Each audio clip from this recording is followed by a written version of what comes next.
Oh my gosh. We is here for the first live action episode of Keeping the Act. This will probably be about episode 21 because I'm yet to upload episode 20, but it will be up soon.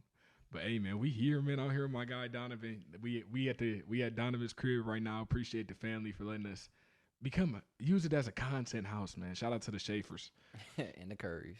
and the Currys, my bad. But yeah, man. Feels good to be in person, no cameras, no technical difficulties. Man, no. Took a minute to set up, but we're here. That's all that matters. Hey man, it's about time. People can finally see what we really look like. Man, you got people cooking us in the comments like, all the MJ videos we was getting torched, talking about these dudes don't have an athletic bone in their body. Nah, they was getting us. They on Donovan right now in the Avatar comments. We gonna touch on that a little bit. Those Avatar comments, man. But so what do we want to start with though? Bro, I mean we just saw that Kenny Pickett got traded. Kenny Pickett gets traded to the Philadelphia Eagles. It felt random. Yeah, it was like super. I didn't expect it. Yeah, I mean, it's just like, I guess they did lose Marcus Mariota, and I guess Kenny Pickett does play like old Marcus Mariota. What does Kenny Pickett play like? That fits their backup quarterback, I guess. To me, it just feels like, bro was scared of the competition, so he ran. It's not. I mean, not like he's gonna be able to do anything against Jalen Hurts, anyways. I was gonna say, I don't feel like it's really a comp, to be honest. Like but there's not between him and Russell Wilson. Like there's not gonna be a competition there. It was supposed to be. We knew it wasn't gonna be a competition though. Still felt like he was a little scared of stuff, but I don't know. I feel like he could at least tried. I mean, that's probably the only place that he's gonna get a fair shot, unless he goes to a team that like really, really, really needs a quarterback for cheap, which is not the Eagles. I mean, that's true, but it's like, dude, I just feel like he's a perennial backup. Like, I mean, if we're just talking about Kenny Pickett from the beginning, like nobody really thought Kenny Pickett was gonna be a Pro Bowl or anything like that. Like this isn't like some great shocker. Like this isn't like Kenny Pickett was in the MVP. This isn't Carson Wentz. You know what I'm saying? This isn't Carson Wentz, like where he was formerly in the MVP convo, gets an injury, something like that, or organization just gives up on him. Like this is a guy that we thought was more than likely going to be a career backup. Maybe have one or two good years, but this isn't like really a surprise when you look at it. Nah, I feel like he should have never been a day one starter in the first place. Like, I mean, you're in the NFL for a reason, I guess, but like he should have never been a day one starter to begin with. Like, if we still had Ben or something like that, that's like, okay, we can put him behind Ben, even though at his old age, like, he's still learning something. Right. I think that's what they expected from Mitch Trubisky, but Mitch Trubisky is Mitch Trubisky. I mean, the MVP, the MVP, the MVP, man. But I mean, just talking about Steelers football, you guys got Deontay out of there, but you picked up Russell Wilson. What are we looking at right now?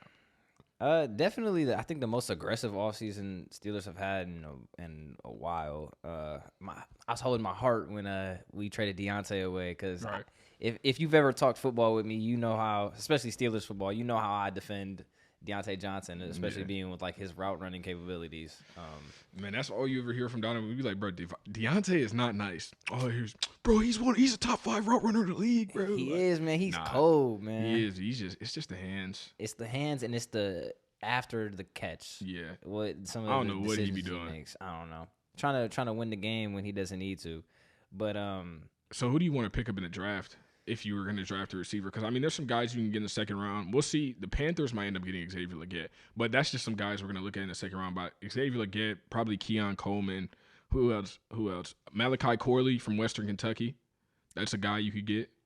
It doesn't. I mean, I don't know. I'm gonna leave that to Con. I'm gonna let Con cook, man. You feel like the receivers are more plug and play. Like no matter you sitting there, you're just gonna get something nice. I think the Steelers do a really good job of getting the guys that they need to their personnel receiver wise. So like I don't really stress out about like drafting receivers because I mean I know what he is doing now, but Chase Claypool, when we got him and he came in and did like 11 touchdowns his rookie year, I mean like we're like, oh yeah, that's great. I mean George Pickens in the second round, both of them were second round picks.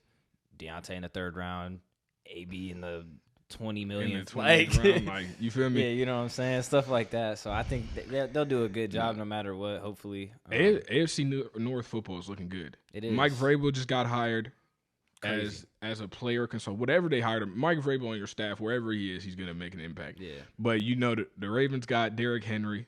Scary. It's gonna be crazy on Madden.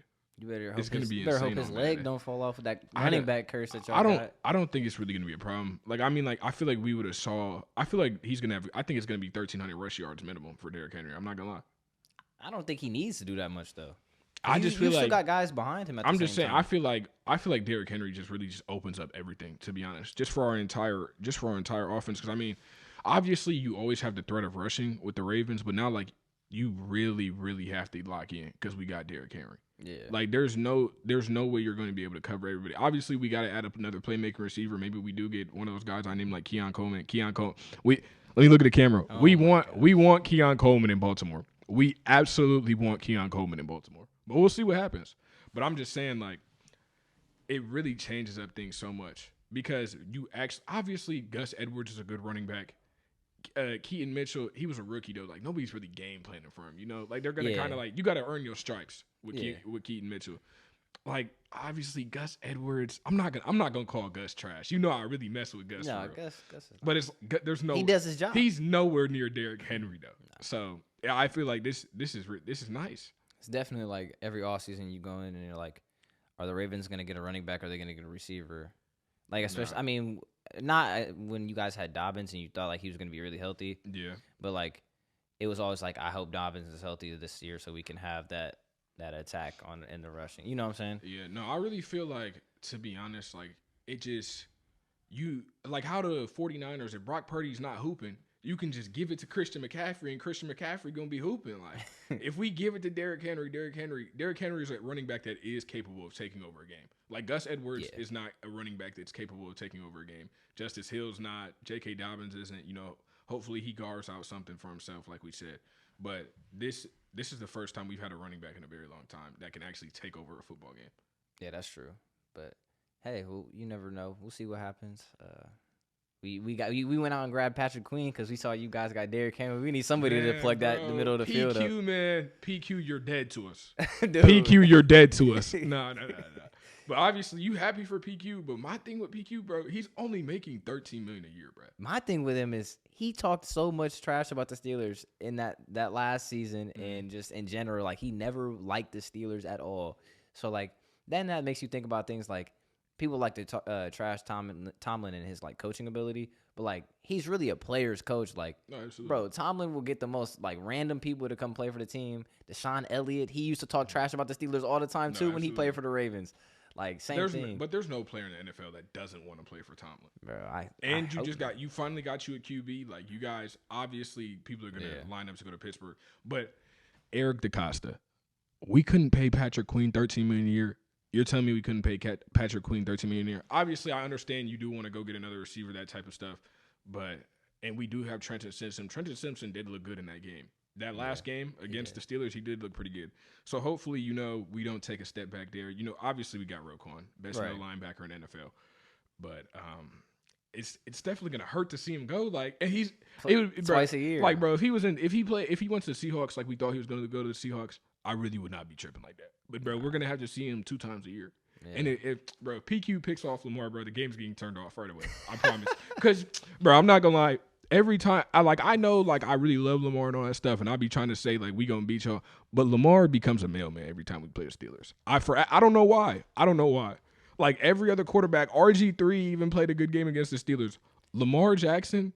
RG3 was hooping against the Steelers. Like, Lamar Jackson, when he plays the Pittsburgh Steelers, I'm trying to think of a comp. Like, he's whoever's starting at quarterback for Toledo right now. That's who Lamar Jackson is when he goes and plays against the Steelers.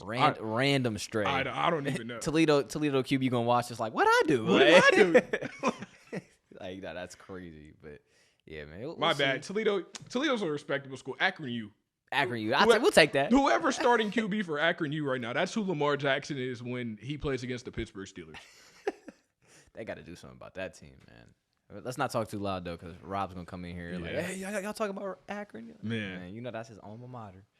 But what else? The running back carousel. We was just talking about running backs taking over games. Saquon Barkley. I mean, that's your boy. Go ahead, talk about him. I mean, bro, I really feel like as far as let me put the iPad down. As far as this goes, to be honest, I really do feel like this is going to be similar to CMC to the 49ers. Because, I mean, you got to think about it. They're low-key identical.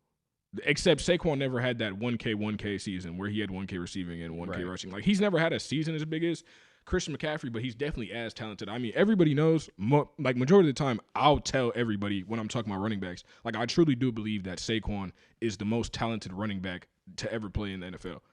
Not the best, obviously. Barry Sanders is the best. We ain't even gonna really dispute that. Barry Sanders is obviously the best running back to ever play. But as far as talent, like, I definitely feel like Saquon's the most talented running back to come through the league.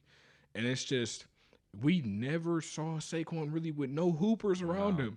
Bro. Like, name me one person you really would be scared of on the Giants in the past 5 years, 6 years that he been there. Odell was only there 1 year and he was banged up. And Eli Manning was 80 years old. Nobody was really worried about that. But I mean, you put in Saquon, he's never, ever ran behind a good offensive line. No, that line is terrible. Never. You're going to take him, you're going to put him behind a top 5 offensive line in the NFL. You have a quarterback that's also a dual threat. You have A.J. Brown, and you have Devontae Smith and Dallas Goedert. Pick your poison. Pick your poison. You want to stack the box, they throwing it. You not stacking the box, Saquon Barkley going to really show you who he is. He going to show you, like, number 2 pick, generational running back. You're going to see that Saquon Barkley. I'm definitely first of all, drafting Saquon in fantasy if I can. Second of all, if I'm not old enough to bet, but if I was old enough to bet, I'm putting chicken on Saquon getting Offensive Player of the Year, and I mean that. That's a big bet this early in this year. You never know. I really believe in it because I'm just saying, like, dude, you got to really – there's nobody on the Giants to fear. Like, absolutely nobody. The only guy you can key in on is Saquon Barkley. Yeah. When he's on the Giants. They don't even have any receivers. And he's never ran behind an offensive line. I don't know what they ranked in the playoff year, but every single year I check the Giants' offensive line rankings, the Giants' offensive line ranks outside the top 25 every single year. Like I said, I don't know what it was when they made the playoffs. But every other year that I checked them, outside the 25. He broke the scrimmage yard record for a rookie. Horrible offensive line.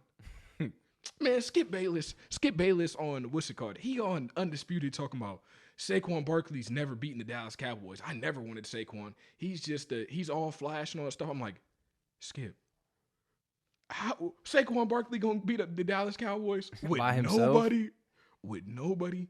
By himself. By himself with absolutely no O-line, no QB.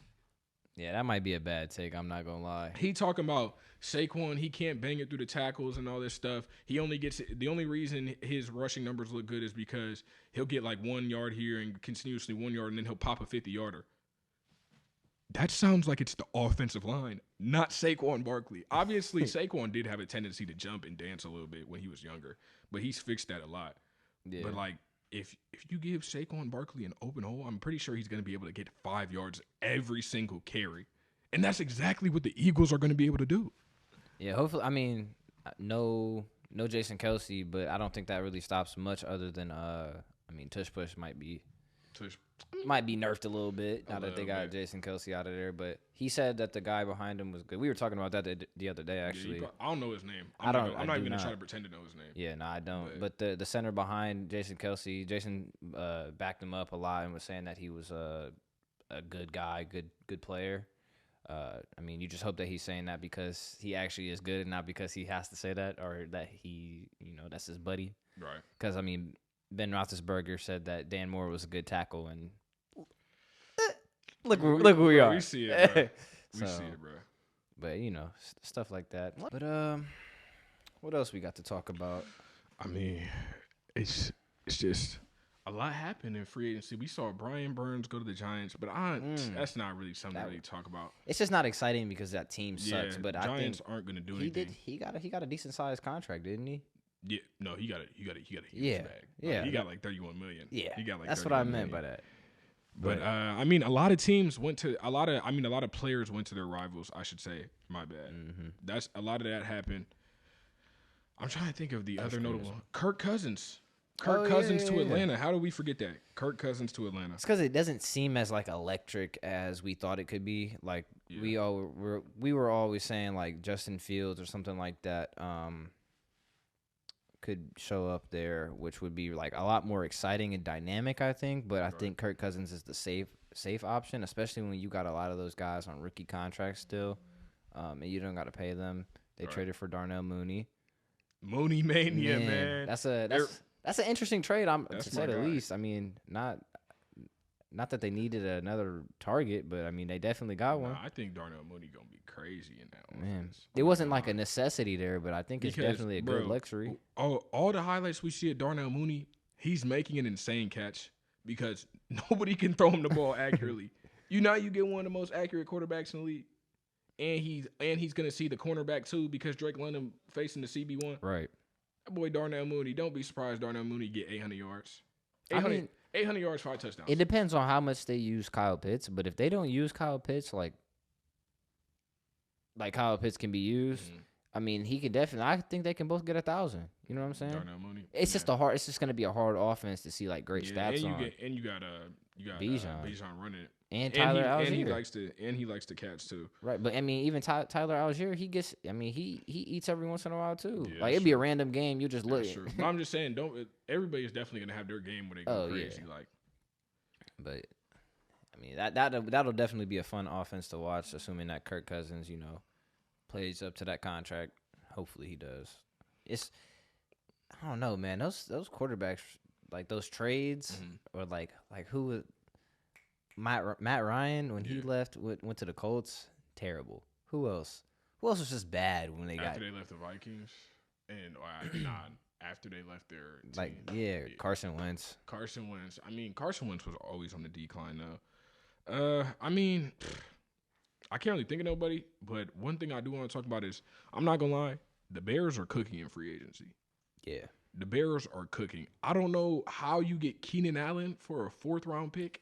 It's insane. I mean, they didn't want to pay that contract. But what are the Chargers doing right now? Like, I understand you got to free up money, but what's it called? Justin Herbert, he throwing to me and you right now. Justin Herbert throwing to some podcasters. Like Justin Herbert is somewhere just like in a dark room, like laying in his bed. Listen to Marvin's room. Listen to Marvin's room. Bro, just crying, bro. He thinking about who he's throwing to. No, I don't know how. Joshua Palmer is his only target. It is Quentin Johnston. They released him, didn't they? No, they released Mike Williams. They ain't releasing no second year. Oh, yeah, that's right. They ain't releasing no second year, dude. But no, the Bears, just to talk about the Bears offense, so you can potentially have Caleb Williams at quarterback, but we're just going to say Justin Fields because hopefully they don't do the dumb thing. I mean, obviously Caleb Williams is generational, but we'll say Justin Fields at quarterback. You got DeAndre Swift at running back, DJ Moore, one receiver, Keenan Allen, the other receiver, Cole Kmet, tough. Still got to get an O-line. That is a glaring hole. You still got to get an O-line. Nice offense. That's a nice offense. Yeah. I mean. And then go over to the defensive side of the ball. They got Sweat. I don't know. They got both. Wait, who did they get for running back again? DeAndre Swift. Okay, that's what I thought. But, yeah, you got Sweat. You got both your linebackers. You got Tremaine and what's his name? Tremaine and the dude from the Eagles. TJ Edwards. Yeah, TJ Edwards. You got Kevin Byard. Just signed Kevin Byard at safety. Jalen Johnson at corner. Is it? I mean, it's definitely a scary looking offense. Like they looking pretty solid all around. You got to get an O-line. You got to get an O-line. You got to beef up the D-line a little bit because I can't name who they have at D tackle. That's really the only thing. But when you got two good linebackers, so the D tackle and they got some picks too. They can trade down. That's what I'm saying. They can still get Marv. You got 2 top 10 picks. They can get Brock Bowers and just have fun. Like, you know what I'm saying? Yeah. Like they can get real creative. You don't know what they can do right now. We can see what they do. They can get Jackson Powers Jr. It's just really about who you want at quarterback. Do they need a center? Probably. I mean, wouldn't hurt. Yeah, it wouldn't hurt to overhaul the whole offensive line at this Especially because they're talking about, like, some teams are, like, thinking about drafting Jackson Powers and just putting him at guard, which to me I think is dumb. But, I mean, you take him, you put him at center, or you put him at guard, worst case scenario, you need a center, you put him at center. Right. You know, some stuff like that, like Mims you never know where he'll end up getting picked. Armarius Mims from Georgia. Yeah. It's a lot of talk about actually like where he's going to be picked at. He could be somebody like DeJuan Jones that if falling just because of lack of experience and stuff like that. But I mean, he's definitely got the physique. Nah, NFL offseason, man. If Justin Jefferson gets traded, then this might be the most exciting NFL offseason. Because I was saying I said the Chargers were going to try to trade for him. You said the Chargers might go get him. Yeah, that would be crazy. I mean, I don't know if they're going to be able to pay that contract. That might be the only thing that's like really stopping them from. But I mean, trade. 1 year or 2 year rental, And I mean, the cap's just going to continue to go up too, so they might be able to make something work for them. But the only thing with the Chargers is they play in LA, and LA taxes is a lot. Bro, so you go talking about taxes. LA again, taxes is a lot, bro. Because you got to think, like, if Justin Jefferson signed, because Tyreek got 30 M's. Tyreek got 30 M's. Justin Jefferson tried to sign for like 31, 30.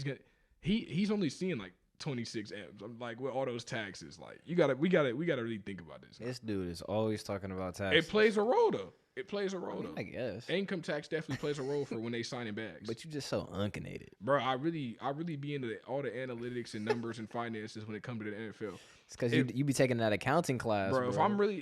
Don't be surprised if I'm a financial manager for an NFL team one day. I'm not gonna lie. I might be money laundering if I do that. What? I might be money laundering if I do that. We can't say that. My fault, gang. My fault. Yo, I'm not gonna lie. I'm not letting you come anywhere close to my financial stuff. I wouldn't steal from my mans though. You my guy. Like I wouldn't steal from you, bro. But NFL team, $1 billion corporation. Those are the real villains in the United States, dude. Nah. Nah, I'm definitely stealing chicken from the boys. Come on, bro. They're not. They're gonna pull this up in my. That's what I'm saying. Interview. They're gonna be like, So what did you mean by this? Yeah, you're not getting hired, bro. You're never getting a job. Like there's no chance you get hired for us. Don't let any job place try to see this.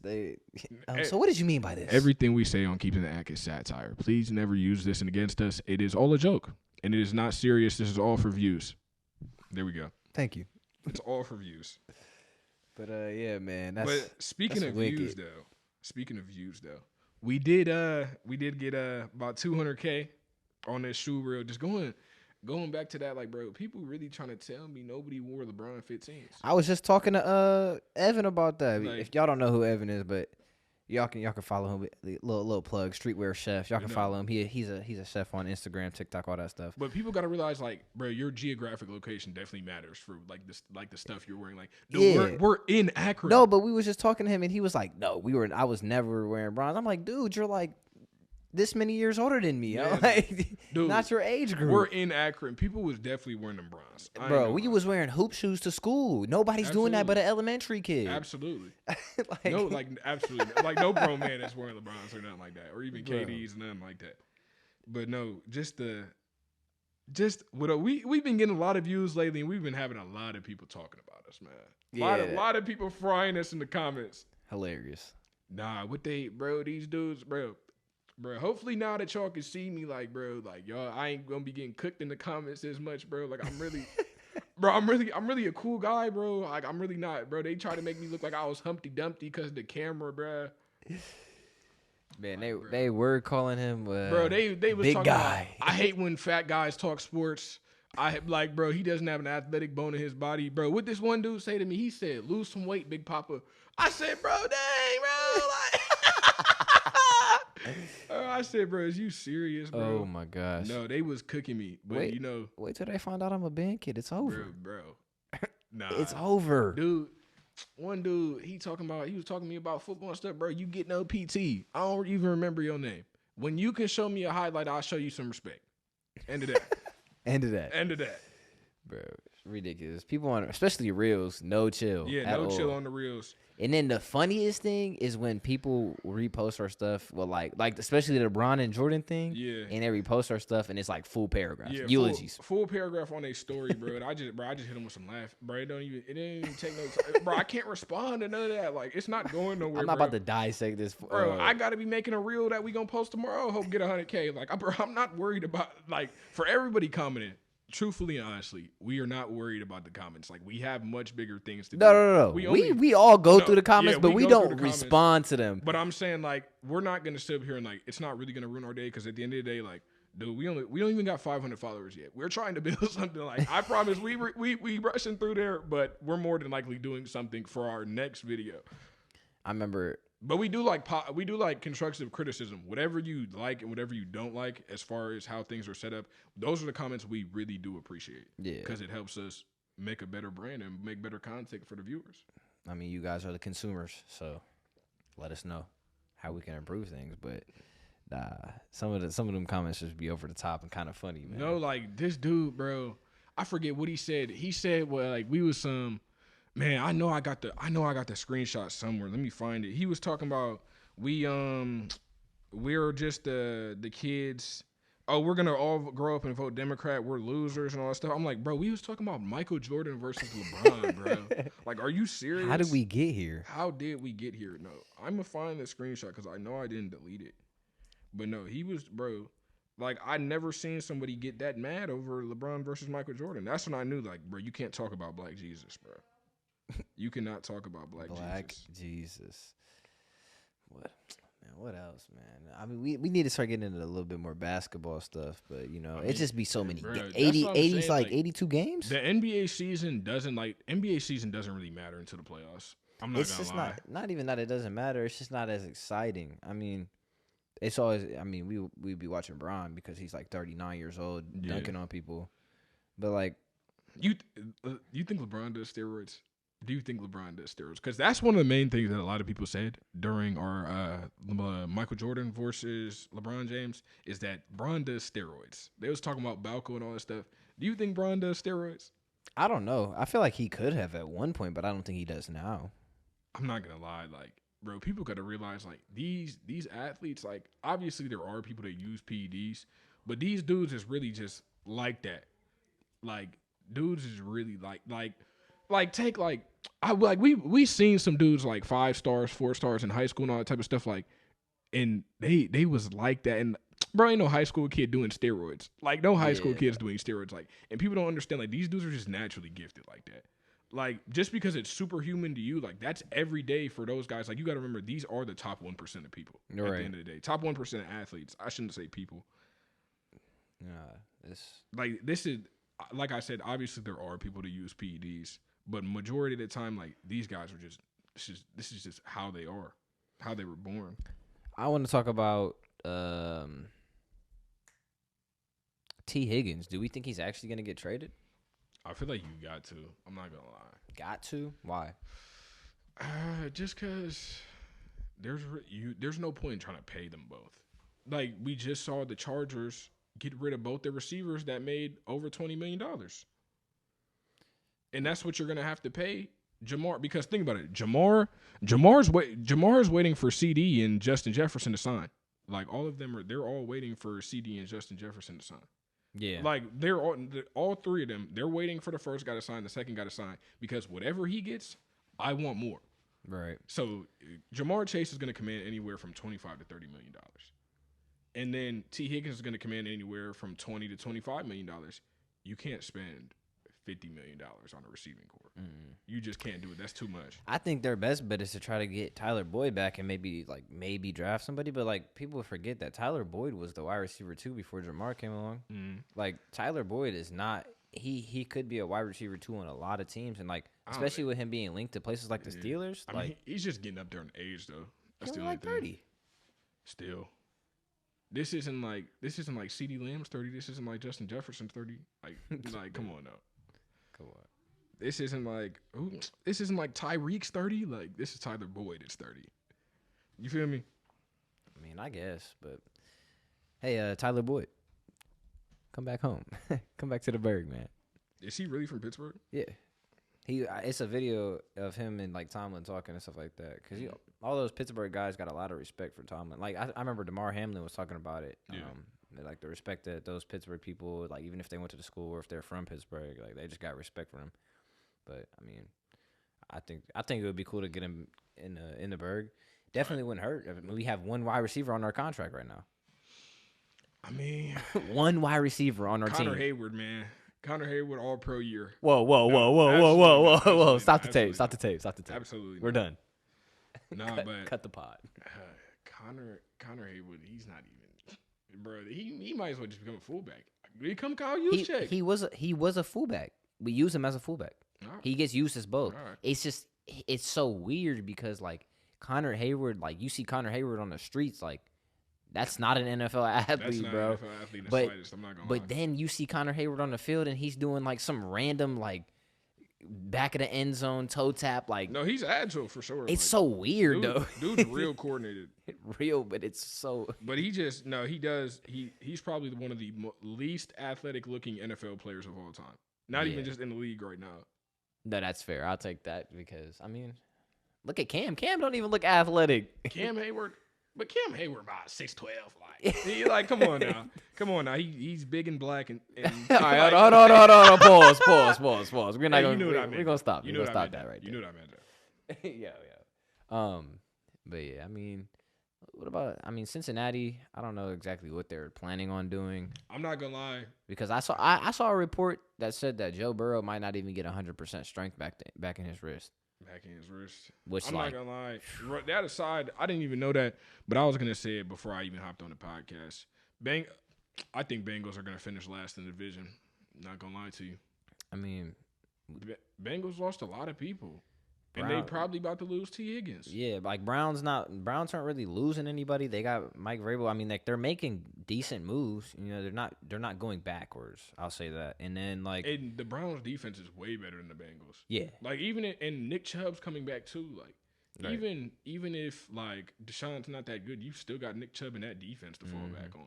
But we saw how they was able to carry the Browns before. Like, it ain't gonna be no problem. And then the Ravens, you know, they still got their key pieces to their defense. Or sorry, they still got their key pieces. They just lost a couple players on their defense. We just lost a lot of guys that were very good for us. Like, I mean, you obviously all respect to Patrick McQueen. He was an all pro at the end of the day. Patrick McQueen. No, you see the videos where it's like lightning strikes and then it's like yes, all right, come on. Like your ADHD. No, them videos, bro, they be getting me every time. Like, no, it was this one, bro. Oh, this dude, he told us discuss the draft. Hey, we got you in a minute. We got you in a minute, Nate. No, see, Kale's bringing up a good topic. Fields to Steelers. I told you that this is probably. Didn't I tell you already? I said don't rule out Fields to Steelers, even though we got Russ because it's not happening this at year. the end of the day, though. Put the camera back down. My fault. Yeah, I'm gonna put the camera back down. See, I got the iPad on me. I knew what I was doing. But at the end of the day. Fields to Steelers, it still works because like I just said, now we have one quarterback on our roster, which is Russell Wilson, and he's only on a 1 year, $1 million deal. So who knows if he re-signs after this year or not, which I mean, like I think that's what he's planning on, but we got to see how he plays. But regardless, I mean, there's no team right now that Russell or Justin Fields is about to go to that he's going to be able to be the day one starter. Like he's not going to go into training camp being a starter anywhere. Vikings? Maybe Vikings. Raiders? Didn't they just get somebody though? Justin Fields is better than Gardner Minshew. Oh, okay. I don't remember who they got. I just know that it's been a lot of people moving. So Patriots, but Patriots are they're gonna draft somebody. Yeah. So I mean, like bro, out of those, I don't care, bro. Jaden Daniels is a Brian Thomas Malik Neighbors merchant. Jaden Daniels is gonna get the NFL. Hold on, but like, would you rather go to the Raiders, the Steelers, or who was the other people you just? Not gonna lie, the Vikings. Don't send me to Patrick Mahomes division.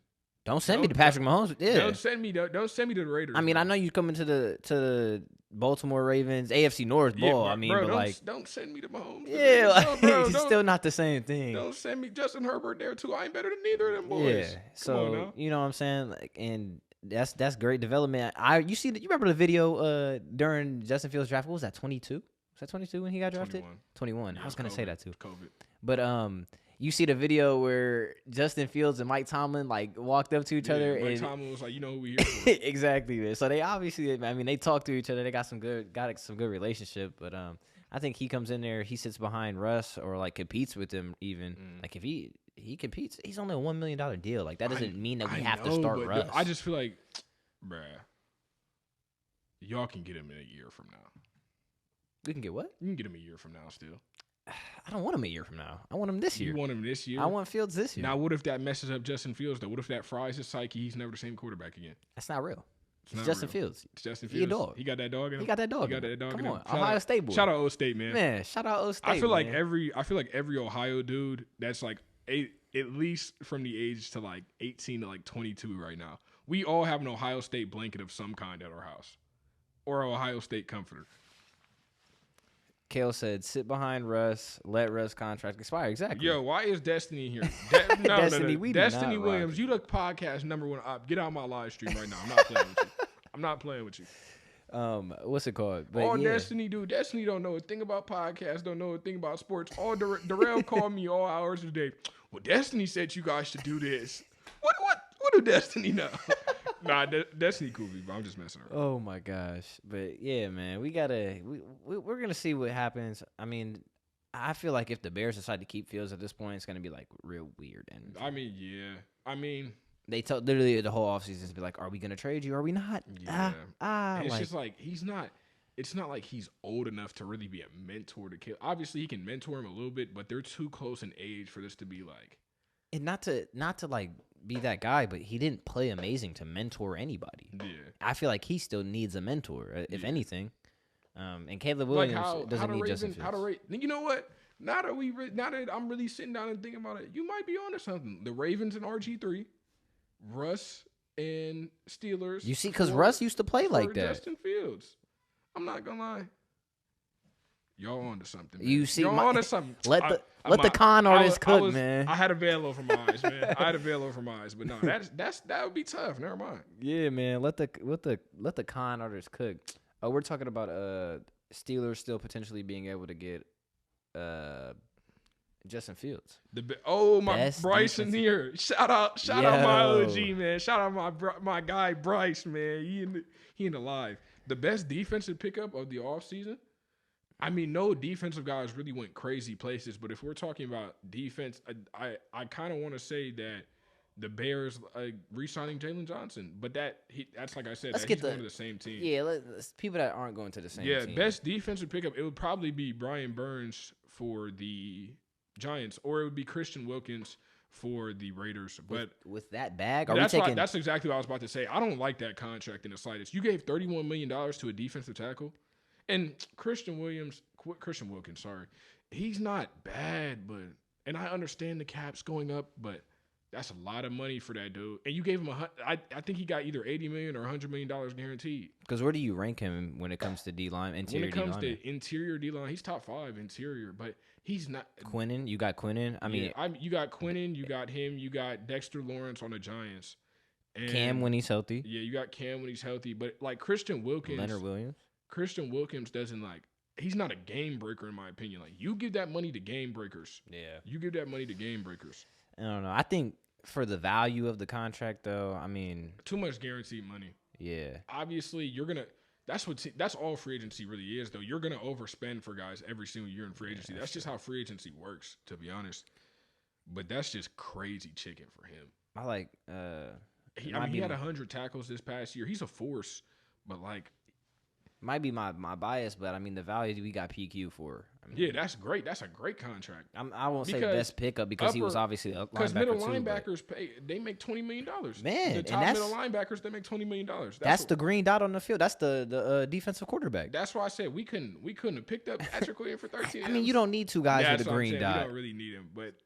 Still, that was great. You guys are having a good offseason. You really are. I love the aggressiveness from Khan and Tomlin. So. But my one dude did say, let's talk about the draft a little bit. I mean, when we talking about the draft, QB1, you got Caleb Williams QB1 in the draft? Yeah, I mean, I feel like if it's just racist at this point to not put him QB1. Yeah, like, come on. We're not about to sit here and argue with it. I mean, he worked for his spot in the draft, obviously. I mean, you can anything can happen obviously after they get drafted. We're back. Nah, just going back to the draft. Yeah, Caleb Williams, I don't know how you like at the end of the day, he passes the stat test and he absolutely passes the eye test. Yeah. There's never a question of like because he does everything. It's not like every single play Caleb Williams makes is backyard football and he has to make something out of nothing or he overextends a play for absolutely no reason. When a read needs to be made, Caleb Williams makes a read. When he needs to turn into backyard football, he turns into backyard football. Like he's a very decisive quarterback, and he can do everything. Like there's not anything like I put on his tape and I see a true weakness. Obviously, no player is perfect, and every player does have things they have to work on. But he does not have a weakness. The only weaknesses you can say he has is just the fact that he's only 6 foot.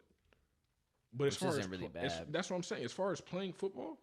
Caleb Williams does not have a true weakness. No.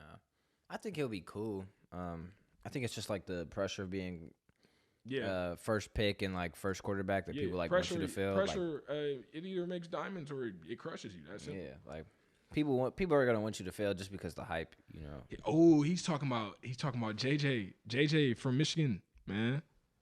J.J. McCarthy. He's talking about he might shock the world. J.J. McCarthy shocking the world. That's something we can touch on with the draft. No. No, I don't think I really. Blake Corum made J.J. McCarthy look like $1 million. I think J.J. McCarthy is Zach Wilson of this draft. He's Zach Wilson. He's never going to go as high. If somebody takes J.J., I'm not going to lie. Somebody takes J.J. McCarthy in the top 5, fire the GM right there.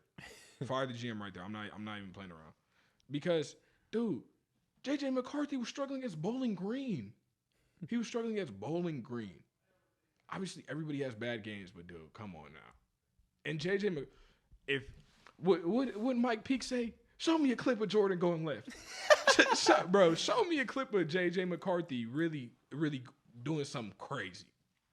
It's just like, I see what you're talking about, though, with, like, all the offseason hype of, like, oh, he's, like, making these really crazy throws. Because was it his video where he was the one that, like, jumped up in the air and spun around and threw the ball still? Did you see that? No, that was Caleb Williams. That was not Caleb Williams. Yes, it was. J.J. McCarthy did one, too, then. No. It was a white guy, I'm telling you. No. I saw one of a white dudes doing it. No, you're making that up. I promise. Because I saw the video and it went out of bounds. And I was like, this isn't even that crazy because the ball didn't even, like, it was an out of bounds completion. Okay. But, nah. J.J. McCarthy's getting something. He's getting a GM fired if he goes top 5. J.J. McCarthy, maybe if you sit him for a little bit, like, I don't know how long Matthew Stafford's going to play, but that could be somewhere he goes. The Rams pick him up in the late first or second round and sit him behind. That's the only way I really see J.J. McCarthy becoming anything in the NFL. That's no disrespect to J.J. McCarthy. Obviously, he's probably a great guy. I'm not disrespecting J.J. McCarthy, the person. No. I just don't think J.J. McCarthy is going to be good in the NFL. I think Chargers getting him to, obviously not first round, but like if he falls, he'll never play. Justin Herbert's going to play for another decade. Is he going to play there for another decade? Absolutely. You never know. That team's already in cap hell. Absolutely. Justin Herbert's going to. It doesn't matter if Jim Harbaugh wants Justin Herbert gone. The owners themselves, the GM, they will never, ever get rid of Justin Herbert. Hey. Ever. Hey. But QB2 in the draft, do you have QB2 in the draft? Who's your QB2? Because we all know I don't like Jaden Daniels. We all know that. We'll get that out of the way. How you feel about May? Drake May? Yeah. Drake May, that's the thing. I'm not even going to pretend like I watched Drake May's tape. I'm not even going to try to pretend like I did that because I have not watched any of Drake May's tape.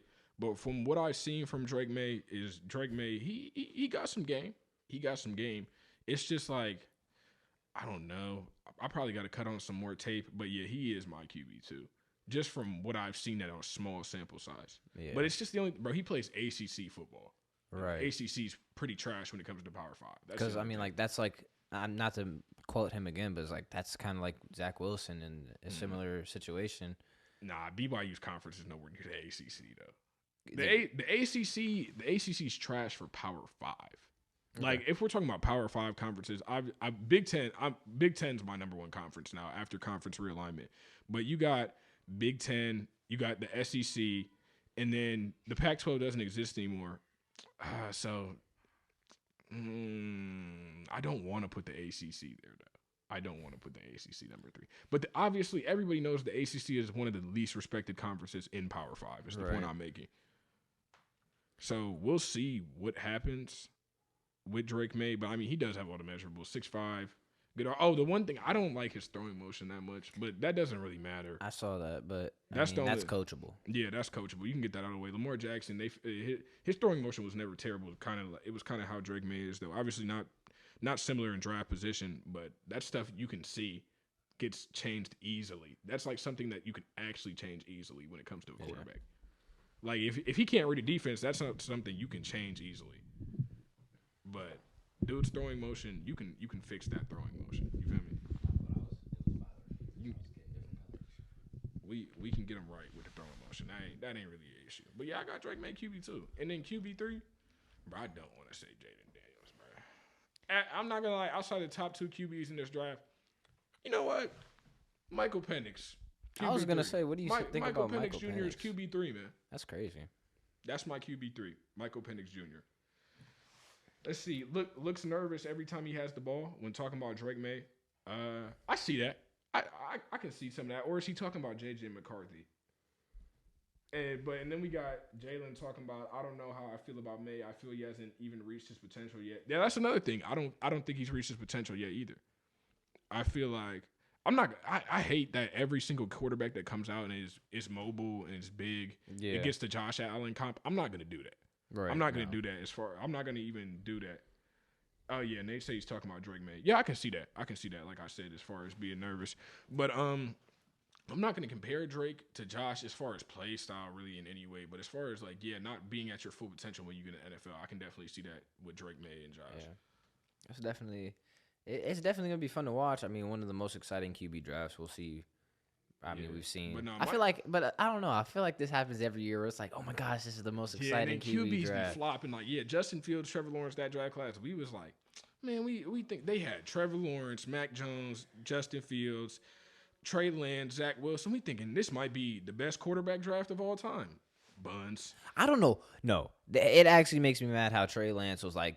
We always talked about how Trey Lance was supposed to like. He had no play time. Justin Fields was supposed to be a 49er. Justin Fields was supposed to be a 49er. Justin Fields is a 49er. He was supposed to be a Jet. He was supposed to be a Jet. Might break the world, to be honest. Not as a Jet, but as a 49er. Yeah, I don't know why. Bro. At the end of the day, I'm just a dude sitting here with a mic. Obviously, I'm not an NFL talent evaluator. But like, how can I predict that an NFL talent manager and talent eye, seer, scout, all that stuff can't see that? And we can see that sitting here. It was just like there's nothing to see. There was barely any playing time. He played FCS ball. No disrespect to FCS. No disrespect to FCS. But he played FCS football, and he only played one real year. And we're gonna give up. I'm not gonna lie. That would have been the worst draft pick for a team. And like as far as giving up picks and all that stuff, if Kyle Shanahan didn't luck out and get Brock Purdy, Kyle Shanahan would be on the hot seat for that decision. Kyle Shanahan got so lucky with that, man. Kyle Shanahan is actually like people look away from the things that he does because much. He might be the best gambler ever. Like if you go into the casino, you might want to go with Kyle Shanahan. You might want to go with Kyle Shanahan.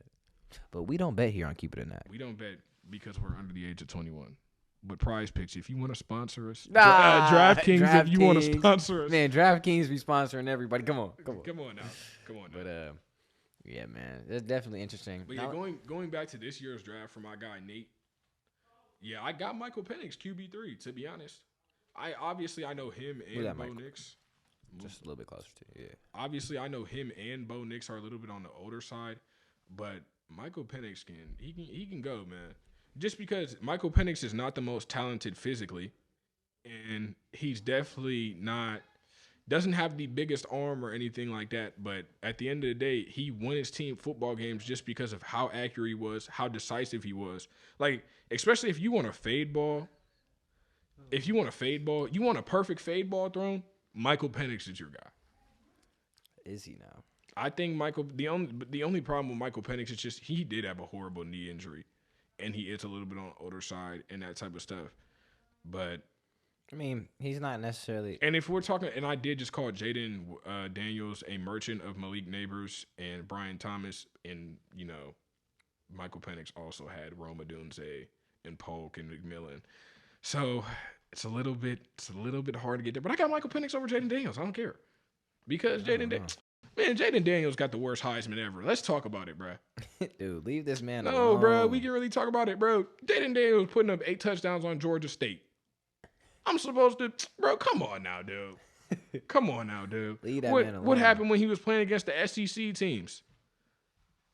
Man, Jaden Daniels doing backflips every game when he playing the SEC team, and now he dropping off Georgia State, and that's the weakest Heisman in a very long time, dude. Who should have got it? I mean, bro, the Heisman race was whack, bro. The only other person I really would have gave it to was Marv, because you can't give it to Caleb Williams back to back, especially with USC. They lost 5 games. Yeah. No, we ain't talk about receivers yet, but we'll talk about it here in a minute.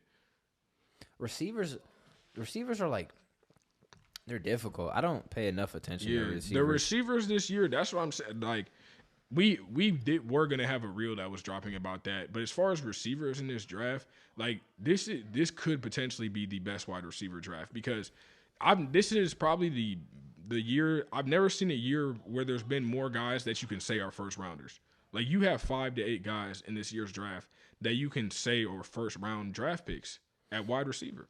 Yeah, I wasn't paying a lot of attention to the receivers because, I mean, my team didn't need them. Yeah, but I mean, there's so many, dude. Just to start from the top, Marvin Harrison Jr., Malik Neighbors, Brian Thomas, Rome Odunze. You got McMillan, and then you got Xavier Legette, you got Xavier Worthy, you got Keon Coleman, you got Xavier Worthy. Malachi Corley, bro, that's 10 receivers right there, dude. I'm not gonna lie, 10 off the top of the head is crazy. I would take any of them in the first round. Any of them, to be honest. Fire truck outside. Any of them. Crazy? I would take any of them dudes in the first round. In all honesty. Keon Coleman in the first round? Absolutely. Why? Xavier Worthy in the first round? Just because of his speed? Or that's what I'm saying. But I'm saying these, when we're talking about talents, these are first round talents. But I to me, first round is like not. I don't want my first round pick developing. I want my first round pick being a starter. I'll develop the second round. First round picks get developed all the time, though. I mean, they do, but I mean, obviously, you said it's your personal preference, but I'm just saying, like, dude, you got to really look at these dudes. Like, Keon Coleman, obviously, you can make the case for him first round. Dude's a 6'4" wide receiver. He's 215. He runs good routes for his size. Like, not the best route runner in the draft by any means. I'm not going to say that. But he runs good routes for his size. He's obviously, the 40 wasn't good. The 40 was not good. But Keon Coleman showed the in-game speed. Yeah, like, when you watch the tape, like, Keon Coleman, you didn't think about, oh, this guy's moving slow. Never. He's literally returning punts or returning kicks for touchdowns.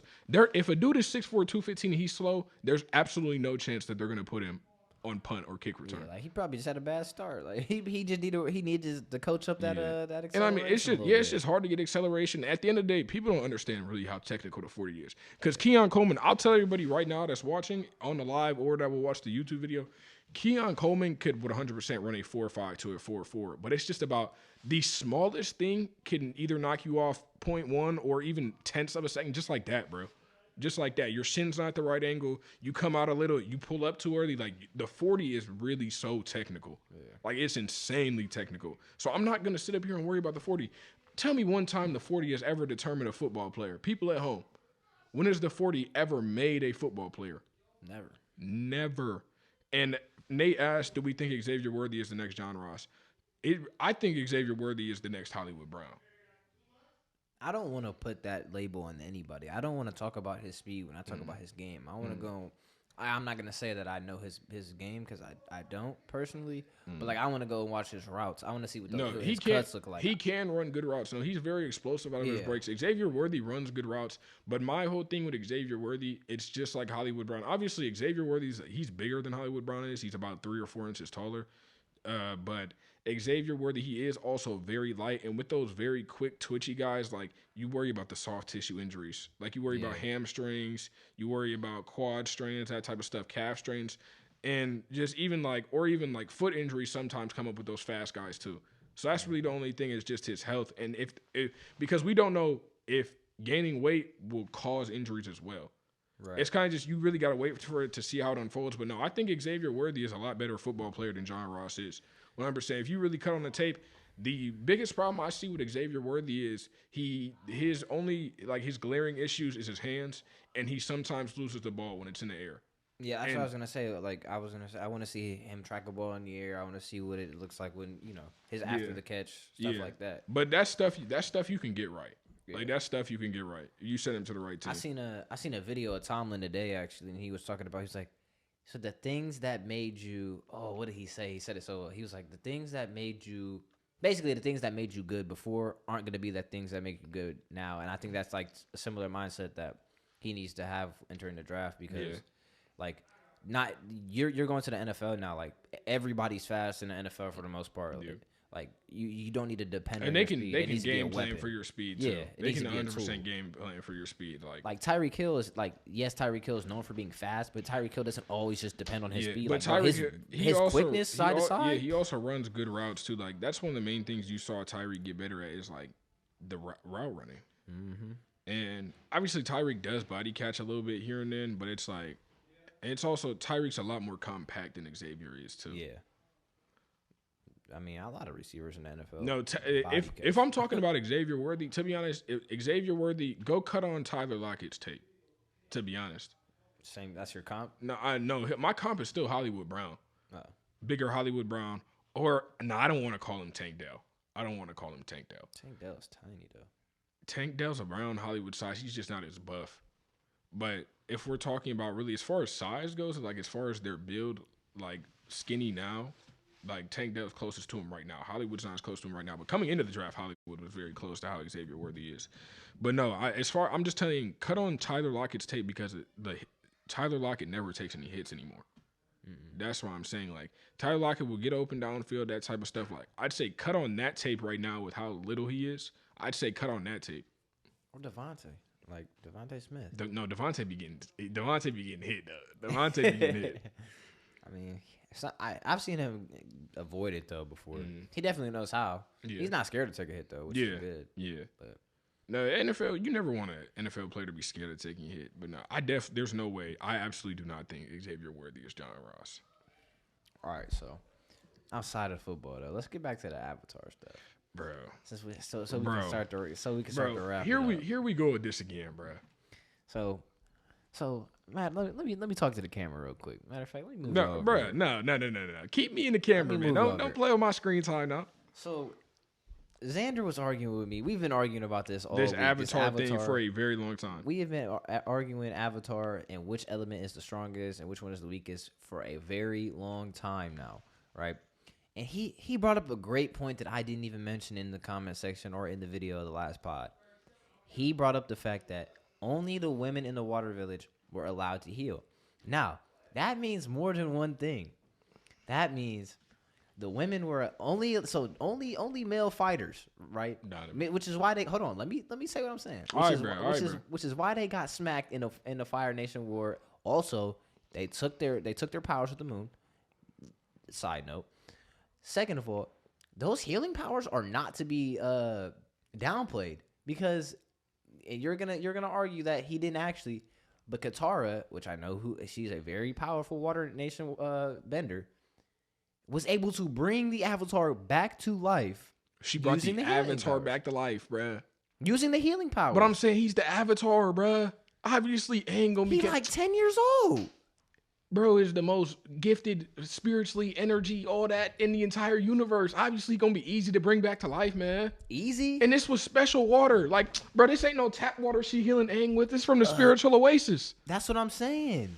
Come on now, dude. Like, it still fits into the, like, you got to be aware of your surroundings. But to say that the healing powers and bloodbending, which are arguably two of the strongest powers in the show, makes them the weakest is crazy. Donovan, mid-fight, though, bro. Them healing powers is not gonna do crazy nothing. If we really throwing them ones, bro, me and you, I'm not gonna take a break to let you heal yourself. Oh, are you serious? It doesn't matter. Bro, Ice them.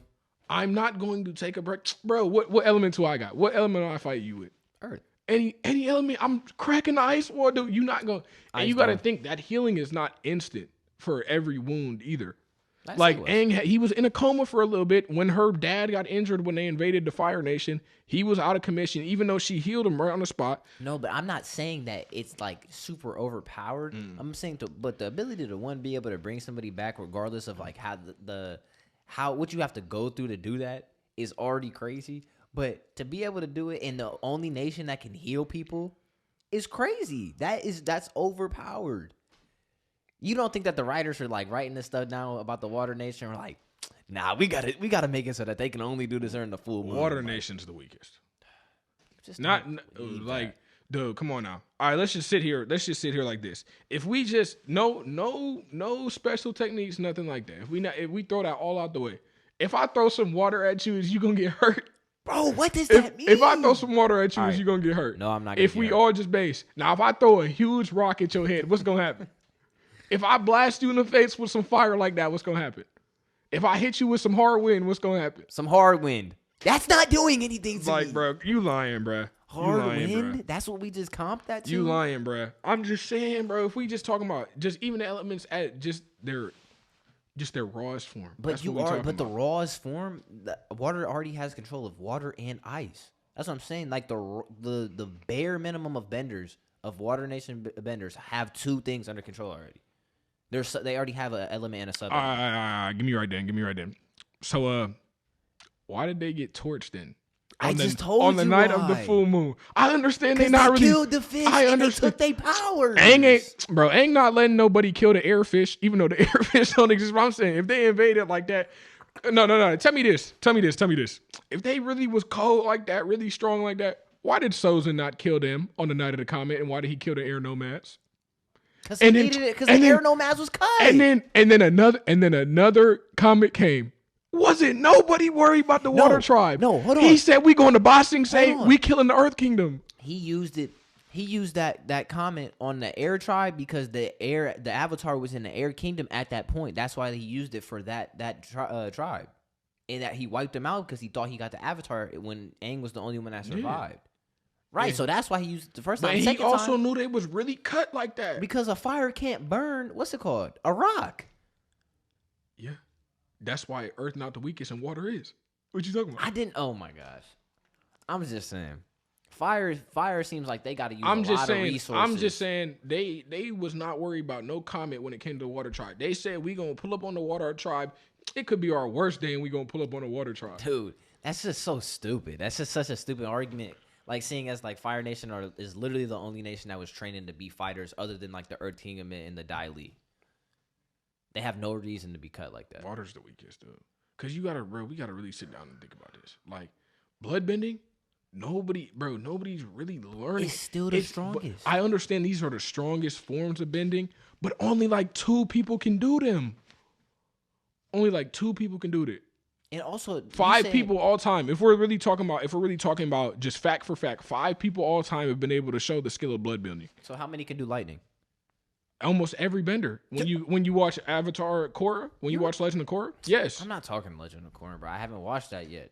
I'm just saying though. Every fire because lightning bending it's not hard. It's not an indication of power. It's an indication of like mastering yourself and just being able. It's a technique, mind you. Lightning bending was a technique that the royal family coveted. They didn't let any other firebenders do it. They didn't teach it to anybody else. The same thing with bloodbending. Bloodbending is not getting taught to everybody. Exactly. They won't let you do bloodbending. Nobody's learning how to do it in general. I'm not going to lie. You need the full moon. Only one bloodline of people have shown they've been able to do it outside of the full moon. And that's a specific family's bloodline. Nah. But it's still the strongest. It's the strongest technique. We're talking about the element. I mean, okay, yeah, the element of water, but the way that they use it? Yeah, the way they use it is whack. What? The way they use it is whack. How? Like, what is you talking about? I'm not gonna lie, I'm a Water Nation dude. I'm taking the water out your body, and you just did. You're not even touching me, bro. You're not even touching me, bro. I took the water out your body. I'm telling you, first of all, you're a water bender. I'm not even tripping on that, bro. He controls water. Lame, man. Bro, come on. Bro, I'm an airbender, bro. Bro. You seen what Zahir did, bro? He hit the Dougie on him and took out the what's it called? Took the air out of her lungs like it was nothing. Dead and under. An old lady with no bending powers. She was an earthbender. What are you talking about? You ain't even watched Legend of Korra. You ain't even watched Legend of Korra trying to tell you what to do. She was tough. Are you tough? Are you tough? I'm always tough. You is not finna be hard if you was a water bender, bro. Donovan is not doing nothing if he was a water bender, bro. I put it on. I'd be the toughest water. I'm beating Korra for sure. Or not Korra. I mean, I'm at dang, brain. Don't say Katara. I'm beating Katara. Don't say that. I'm beating Katara. Don't drop me in the Water Nation. They knew not to put me in the show. Water is just not. It's not the strongest, bro. I'm sorry. Think what you want. I know what I know. And they can like just be underwater and just be cool because they can control it. But you got to think. You got to think with every other fire. Okay, I can maybe see that fire is the next weakest, but water. There's just no way. There's just no way. I just don't see what makes fire so cool. Like they had to use 2 comments in order to obtain what they had. Lightning isn't even controllable by all of them. Like most people can't use the lightning. They can only like redirect it or like I don't know, but they can't summon the lightning. It's only like 5 people that can summon the lightning. And at one point, but once they progress later on, right? So everybody had it. It's the same thing. Once they progress the bloodline, it's gonna be over. That's gonna be the Water Nation's version of Dai Li, and they're going to be just as tough. You see what I'm saying? It's not gonna happen. It's not gonna happen. No, because it's overpowered. Because even if they tried, they're not doing it. I'm sorry. Not everybody is really learning how to bloodbend like that. See, if I was in there, I wouldn't even need bloodbending. I'd be so tough. No. Yeah, absolutely. No. Yeah. No. And I didn't like the argument that they had in the comments talking about Water Nation has to be aware of their surroundings. Like Earth doesn't have to. Not everybody can sand bend, and not everybody can metal bend. First of all, for the most part, everybody can sand bend though. Sand bending is not that hard. Metal bending, yes, that is a more refined technique. But for the most part, all earthbenders can control sand. It was only the one people that lived in the sand that could do it. They were just the sand benders. That's what they were known for. But sand bending, and okay, if we really gonna talk about strongest bending, lava bending, are you serious right now? Who's doing that? Who is doing that? You got to be at a volcano. No. Have you ever seen? See, you ain't watched Legend of Korra. I can't even do it. Bro, I haven't watched. I told you I haven't watched it yet. I can't even. Do You it literally told me that it was trash and not to watch it. Okay, no, we're gonna really sit down and talk about Legend of Korra real quick. I don't want to sit down and watch. Obviously, you haven't watched Legend of Korra, but I'm just gonna make a statement. Legend of Korra was not a trash show. I know a lot of Avatar fan base hates Legend of Korra, but Legend of Korra. First of all, Legend of Korra wasn't even supposed to be longer than one season. So every single season, they're writing it as if it's a one-off. Like, if the Legend of Korra writers had been able to sit down and, like, really plan the show, I probably would have ended out a lot better. But, and, like, the characters in Korra really aren't that bad, but the writers, they just suck. And like I said, obviously, they could figure something out if it was going to be planned from the beginning. But, no, the writers completely killed that show. Because the season 1 of Legend of Korra, I ain't gonna lie, season 1 of Legend of Korra was some of the best fiction I've ever seen. For sure. But it's just everything after that. And just the way they write Korra. No, the writers, I don't know. The writers must hate black people or something.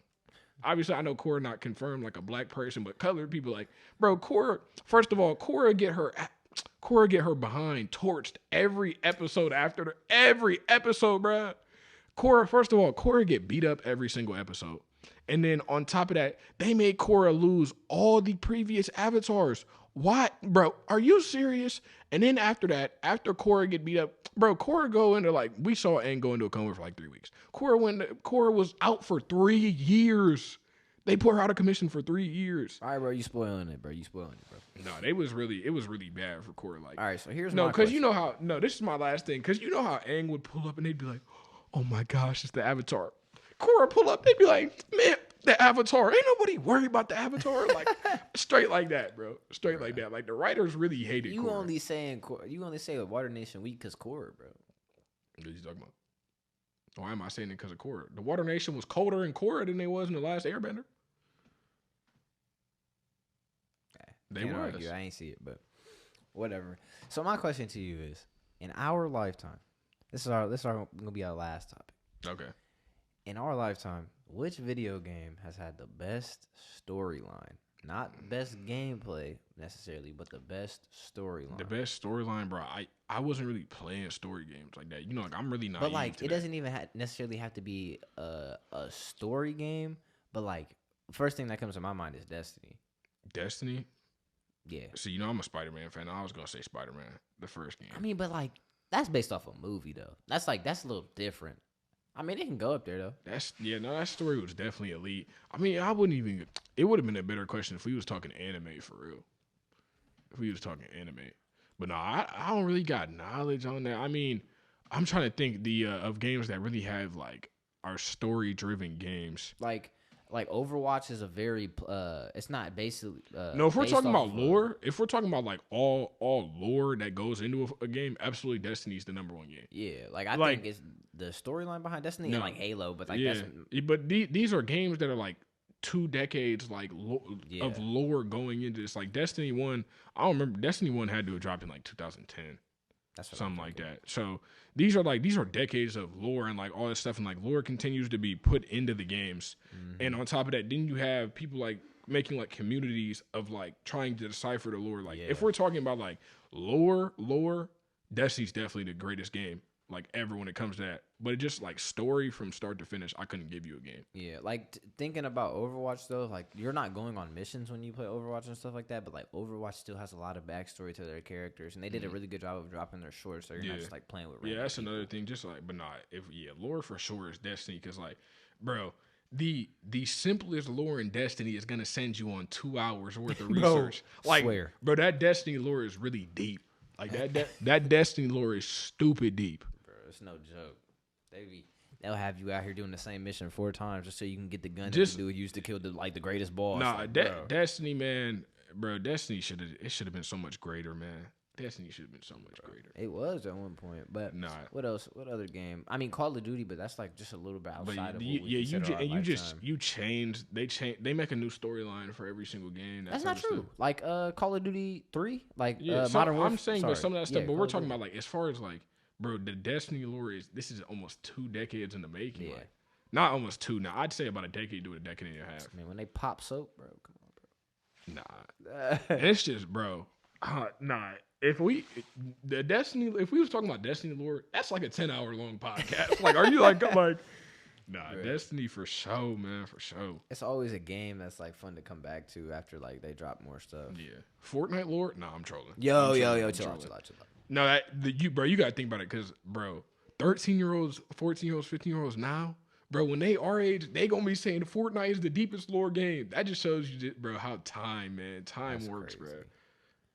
No, we were playing. I mean, I don't think the game quality necessarily went down, but like Fortnite, I feel like it's no attention span. It's oversaturation.